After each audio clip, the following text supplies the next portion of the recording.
اعوذ باللہ من الشیطان الرجیم بسم اللہ الرحمن الرحیم۔ اب یہاں سے وہ مضمون شروع ہو رہا ہے کہ جو پہلے رکوع میں تھا، کچھ جو مجلسی اصلاحات ہیں، یوں سمجھیے کہ ان کی پہلی قسط وہ ہے جو سورہ احزاب میں آ رہی ہے۔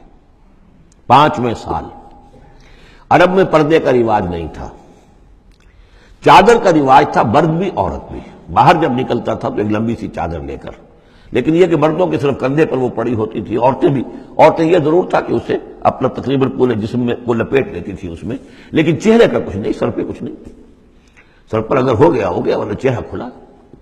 یہ وہاں کے رواج تھے، گھروں میں بے دھڑک جا رہے ہیں آ رہے ہیں، اور جو بھی تھا وہاں پر جو صورتحال تھی۔ اب اس میں جو تدریجاً اصلاح کی گئی تو پہلی بات جو سمجھنے کی ہے وہ یہ ہے کہ اصلاح کا آغاز ہوا، چیریٹی بگنز ایٹ ہوم، نبی کے گھر سے آغاز کیا گیا، اور نبی کی بیویوں کو سب سے پہلے مخاطب کیا گیا، اس لیے کہ یہاں سے اس کا آغاز ہوگا۔ اور اس میں ایک بڑا لطیف نکتہ یہ ہے کہ حضور صلی اللہ علیہ وسلم جو اسوہ حسنہ ہے کامل، تو مردوں کے لیے تو کامل اسوہ حسنہ ہے حضور صلی اللہ علیہ وسلم، باپ کی حیثیت سے، بیٹے کی حیثیت سے، داماد کی حیثیت سے، خسر کی حیثیت سے، قاضی القضات کی حیثیت سے، سپہ سالار کی حیثیت سے، ہیڈ آف دی اسٹیٹ کی حیثیت سے، امام کی حیثیت سے، خطیب کی حیثیت سے، معلم کی حیثیت سے، مربی اور مزکی کی حیثیت سے، جتنی حیثیتیں آپ گن سکتے ہیں حضور کی سیرت میں اسوہ موجود ہے۔ ایک پہلو سے اسوے میں کمی ہے، اور وہ کمی کیا ہے؟ عورتوں کے جو خاص نسوانی معاملات ہوتے ہیں اس میں تو حضور اسوہ نہیں بن سکتے، حضور تو مرد ہے، تو عورتوں کی زندگی کا ایک حصہ ہے کہ نہیں؟ تو عورتوں کے لیے اسوہ کون ہے؟ وہ آپ کے ازواج مطہرات کو اسوہ بنایا جا رہا ہے، اس لیے اصلاح کا عمل ان سے شروع کیا گیا، اور ان کو گویا کہ کہہ دیا گیا کہ تم اگر نیکی کرو گی دوہرا اجر پاؤ گی۔ کیوں؟ کہ تمہیں تو دیکھ کر تمام مسلمان خواتین نے جو ہے تمہارے نقش قدم کی پیروی کرنی ہے، اور خدا نے خواستہ تم نے کوئی غلط حرکت کی تمہیں دوہری سزا ملے گی، اس لیے کہ تم تو ان کے لیے اب اسوہ ہو۔ تو گویا کہ اسی سورہ مبارکہ میں حضور کے بارے میں آیت آئی ہے، لقد کان لکم فی رسول اللہ اسوۃ حسنہ، لیکن حضور کے اس اسوے میں جو ایک پہلو سے کمی ہے کہ خواتین کے لیے ان کے جو مخصوص نسوانی معاملات ہیں ان کے لیے حضور کی شخصیت میں اسوہ نہیں ہے، اس خلا کو پر کیا ہے ازواج مطہرات کے ذریعے سے۔ یا ایھا النبی قل لازواجک، اے نبی کہہ دیجئے اپنی بیویوں سے، ان کنتن تردن الحیاۃ الدنیا وزینتہا فتعالین امتعکن واسرحکن سراحا جمیلا۔ یہ واقعہ ایلا ہے۔ اب آپ کو معلوم ہے کہ جب مسلمانوں کے ہاں اب خوشحالی آ گئی، اب فتح کا دور شروع ہو گیا، مال غنیمت بھی آیا ہے، تو عام مسلمانوں کے گھر میں خوشحالی ہو گئی، تو ازواج مطہرات برمنائے طبع بشری ان کی طرف سے بھی ایک تقاضا آیا کہ اب ہمارا بھی نفقہ، ہمارا خرچہ کچھ بڑھایا جائے۔ اس مطالبے کو حضور نے اتنا ناپسند کیا کہ قسم کھا لی کہ 1 مہینے تک میں کسی گھر میں نہیں جاؤں گا، کسی اپنی اہلیہ محترمہ سے ملاقات نہیں کروں گا۔ اور مسجد کے ساتھ ہی ایک بالا خانہ سا تھا، اس میں آپ نے اپنا جو ہے وہ قیام کر لیا، تو ایک طوفان مچ گیا مدینے میں۔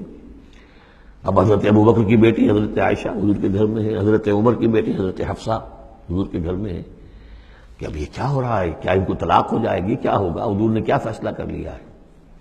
اس کو ایلا کہتے ہیں، کچھ عرصے کے لیے بیویوں سے قطع تعلق کر لینا، اور یہ سورہ الذین یولون من نسائہم، اس کا حکم جو ہے وہ آ چکا، 4 مہینے سے زیادہ کی اجازت نہیں ہے۔ لیکن یہ کہ بہرحال یہ جب حضور نے کیا تو اس کے بعد پھر یہ آیات نازل ہوئیں کہ نبی اب آپ صاف 2 آپشنز رکھ دیجئے اپنی ازواج کے سامنے۔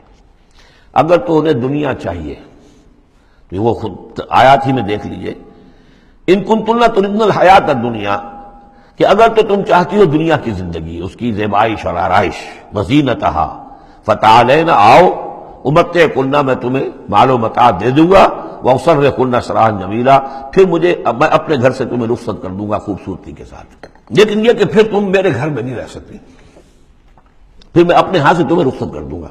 وَإِن كُنتُنَّ تُرِدْنَ اللَّهَ وَرَسُولَهُ، اور اگر تم طالب ہو اللہ کی اور رسول کی، ان کی رضا چاہتی ہو، وَالدَّارَ الْآخِرَةَ، اور بجائے اس دنیا کے تم آخرت کا گھر جو ہے اس کی طالب بن جاؤ، فَإِنَّ اللَّهَ أَعَدَّ لِلْمُحْسِنَاتِ مِنْكُمْ أَجْرًا عَظِيمًا، تو اللہ تعالیٰ نے تم جیسی نیک بیویوں کے لیے اللہ تعالیٰ نے بہت بڑا اجر جو ہے وہ فراہم کیا ہے، تیار کیا ہے۔ یعنی وہ آپشن تمہارا ہے، اگر دنیا کی آسائش چاہیے تو آؤ فیصلہ کر لو، چوز کر لو، چوائس از یورس. میں تمہیں مال و متاع دے کر اپنے گھر سے رخصت کر دوں گا خوبصورتی کے ساتھ، اور اگر میرے ہاں رہنا تو پھر تو یہی ہے، فقر ہے، فاقہ ہے، جو اختیاری فقر تھا آپ کا. اور اس میں ظاہر بات واقعہ یہی ہے کہ جب یہ بات رکھی گئی سب سے پہلے حضرت عائشہ نے کہا میں تو اللہ اور اس کے رسول کو منتخب کرتی ہوں، اور ایک ایک کر کے تمام ازواج نے یہ کہا، اپنے تمام مطالبات سے وہ دستبردار ہو گئی.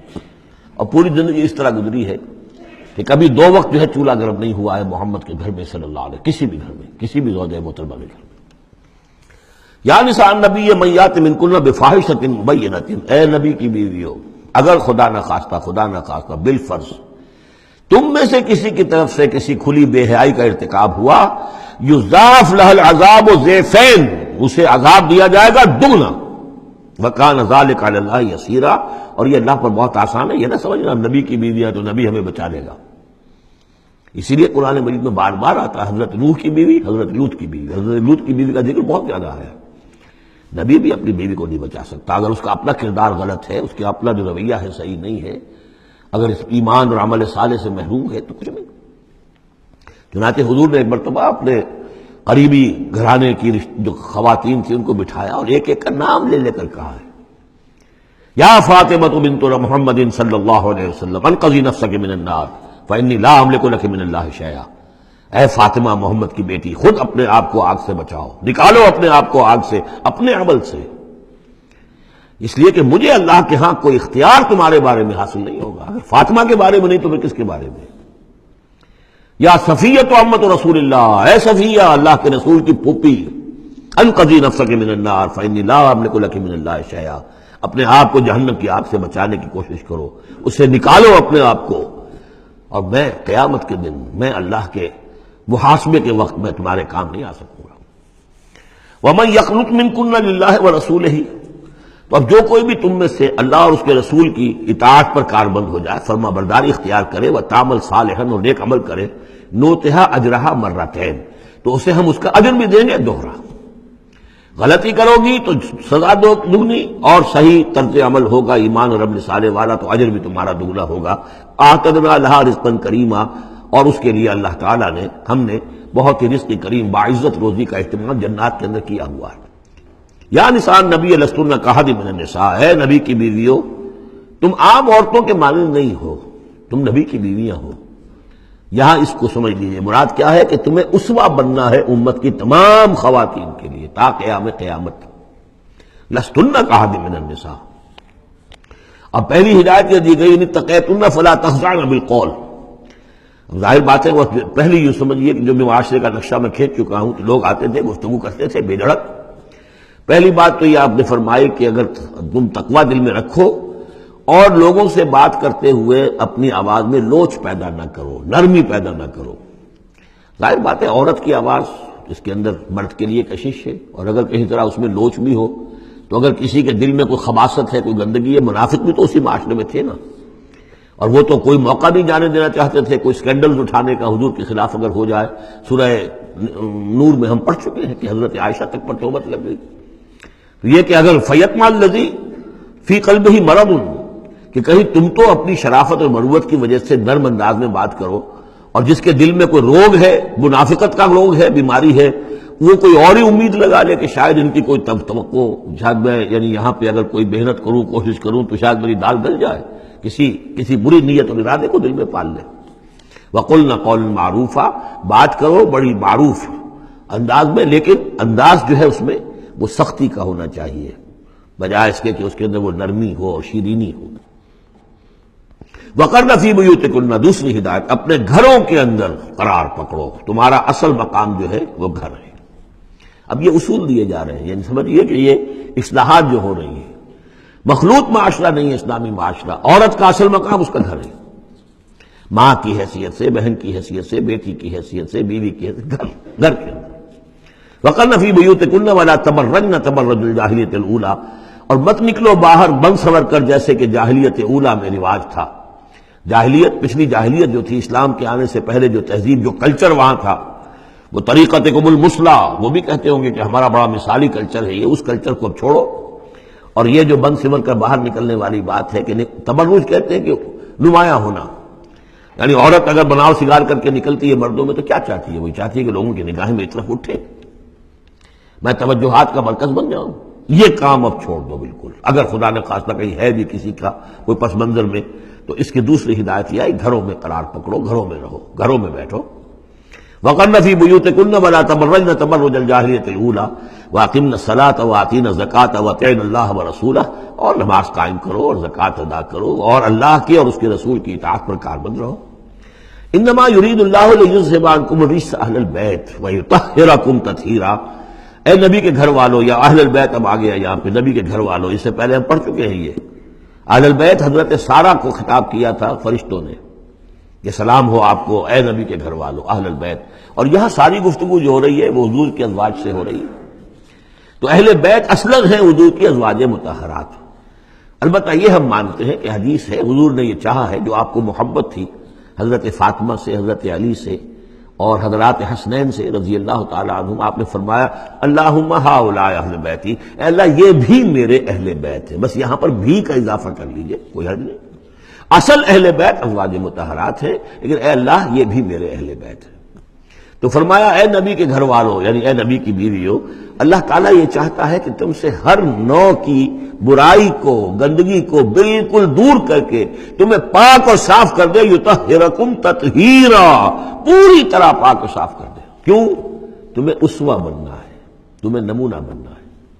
نمونہ تو بے داغ ہونا چاہیے، جیسے محمد رسول اللہ صلی اللہ علیہ وسلم کی شخصیت ہے، آئیڈیل پرسنالٹی، آئیڈیل، تو آئیڈیل تو بے داغ ہونا چاہیے۔ اسی طریقے سے تم جس مقام پر ہو کہ اب خواتین امت کے لیے، پوری امت مسلمہ کی عورتوں کے لیے تمہیں اسوہ بننا ہے۔ وَاذْكُرْنَ مَا يُتْلَىٰ فِي بُيُوتِكُنَّ، اور ذرا یاد کیا کرو جو کچھ کے تلاوت کی جاتی ہے تمہارے گھروں میں، من آیات اللہ، اللہ کی آیات میں سے، تمہارے گھروں میں وہی اترتی ہے محمد رسول اللہ صلی اللہ علیہ وسلم۔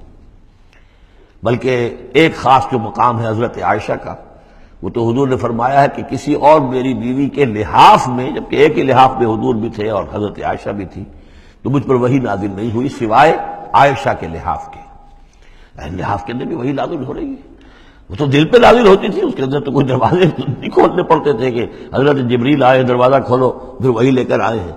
وہ تو یہ کہ فرشتہ ہے اور دل پر نازل کر رہا ہے۔ تو فرمایا کہ تمہارے گھروں میں اللہ کی آیات کی تلاوت کی جا رہی ہے، والحکمہ، اور نبی کی زبان مبارک سے جو احادیث ہے جو آپ بیان کر رہے ہیں، سب سے بڑھ کر تو تمہارے سامنے آ رہی ہے حکمت نبوی، یعنی وہ جو وحی خفی ہے اس کا بھی سب سے بڑھ کر تمہارے سامنے جو ہے چرچا ہو رہا ہے۔ ان اللہ کان لطیفا خبیرا، یقین اللہ تعالیٰ بہت باریک بین ہے اور باخبر ہے۔ صدق اللہ العظیم۔